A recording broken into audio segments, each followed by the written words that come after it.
दोस्तों, मैं Urmila Salunkhe Vivekananda academy of human excellence के यूट्यूब चैनल पर मैं आप सभी का स्वागत करती हूँ। दोस्तों, आज हम देखने वाले हैं छठी कक्षा से 13वीं कविता जिसका नाम है मैं सबसे छोटी हूँ और इसके कवि हैं सुमित्रानंदन पंत। इसके कवि हैं सुमित्रानंदन पंत। अब हम पहले क्या करेंगे, कविता को पढ़ लेंगे और उसके बाद हम पंक्तियों का अर्थ देखेंगे। कविता का नाम है मैं सबसे छोटी हूँ।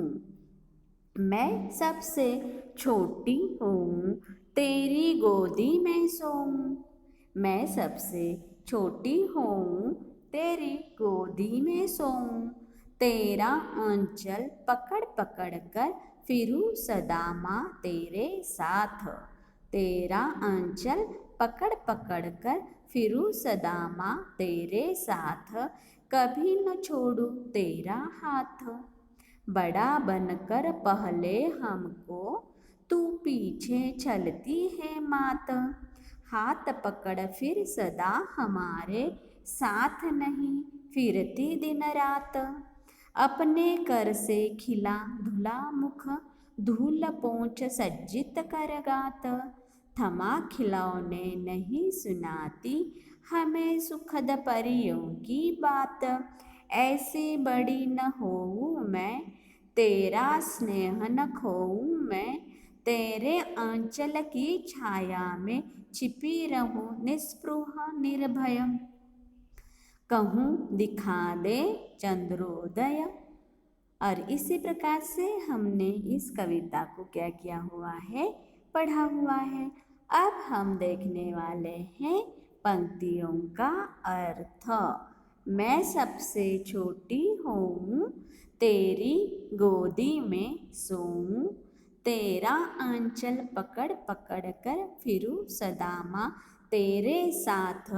कभी न छोड़ूं तेरा हाथ। बड़ा बनकर पहले हमको तू पीछे चलती है मात। हम अभी पहले इसके क्या देखेंगे, शब्दों के अर्थ यानी शब्दार्थ। आंचल वस्त्र का किनारा, ओढ़नी, दुपट्टा आदि का वह छोर जो छाती और पेट पर रहता है उसको कहते हैं आंचल यानी पल्लू। छलती है मतलब क्या, धोखा देती है। मात किसे कहा गया है, माता, माँ को।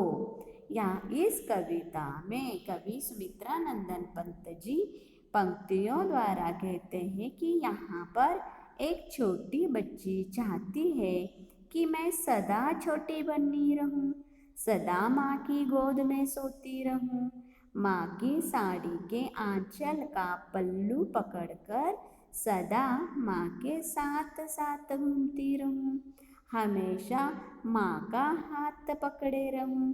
कवि का मानना है कि माँ पहले तो बड़ा बनाती है और फिर साथ छोड़ देती है, क्योंकि जब हम बड़े हो जाते हैं तो माँ हमारा हाथ नहीं पकड़ती, हरदम हमारे साथ साथ नहीं रहती। यह कवि को माँ का छल लगता है, छल यानी धोखा देना। इसलिए उसने एक छोटी लड़की के माध्यम से यह कहा है मैं सदा छोटी ही रहूं। अब हम देखेंगे अगली पंक्तियाँ। हाथ पकड़ फिर सदा हमारे साथ नहीं फिरती दिन रात।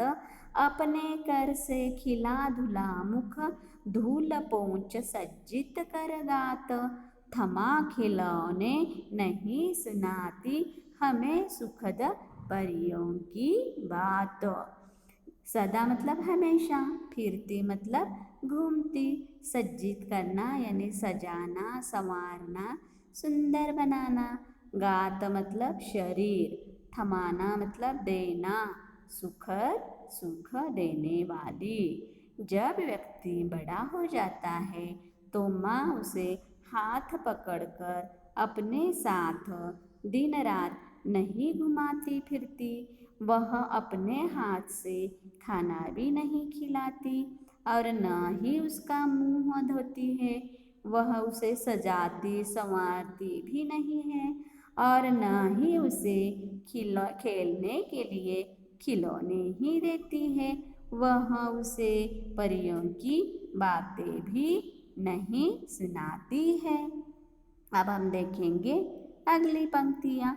ऐसी बड़ी न होऊँ मैं, तेरा स्नेह न खोऊँ मैं, तेरे आंचल की छाया में छिपी रहूँ, निस्पृह निर्भय कहूँ दिखा दे चंद्रोदय। स्नेह यानी प्यार, होऊँ मतलब समाप्त करूँ, निस्पृह मतलब इच्छा रहित, निर्भय यानी निडर भयहीन, चंद्रोदय चांद का उगना यानी चांद का निकलना। इन पंक्तियों में कवि कहते हैं कि कविता से जो छोटी बच्ची है वह छोटी बच्ची चाहती है कि मैं कभी बड़ी न होऊं, क्योंकि बड़ी होकर वह माँ का स्नेह यानी प्यार नहीं खाना चाहती, इसलिए उसे बड़ा नहीं बनना है। वह माँ के आंचल में ही छिपी रहना चाहती है। वह इच्छा रहित व निडर होकर माँ से चंद्रमा का उदय देखने के लिए कहना चाहती है। और इस प्रकार से इस कविता में कवि सुमित्रानंदन पंत जी ने एक बच्ची द्वारा मैं सबसे छोटी हूँ इस कविता का निर्माण किया है। प्रस्तुत कविता में माँ के साथ सदा फिरने घूमने, सदा साथ साथ रहने और कभी भी उसके हाथ को न छोड़ने की बात कही गई है। कविता में यह इच्छा यानी कामना की गई है कि मैं माँ की गोदी में सोऊं, माँ का आंचल पकड़े रहूं, सदा उसके साथ रहूं। बड़ा बनाने पर माँ हमारे साथ नहीं रहती, वह अपने हाथ से हमें नहीं खिलाती और न ही हमारा मुख धोकर हमें सजाती संवारती है। वह हमें न तो खिलौने देती है और न ही परियों की सुख कहानियाँ सुनाती है। अतः मैं इतनी बड़ी न हो जाऊं कि मैं माँ का प्यार ही खो बैठूं। मैं तो तेरे ही आंचल की छाया में बने रहना चाहती हूँ।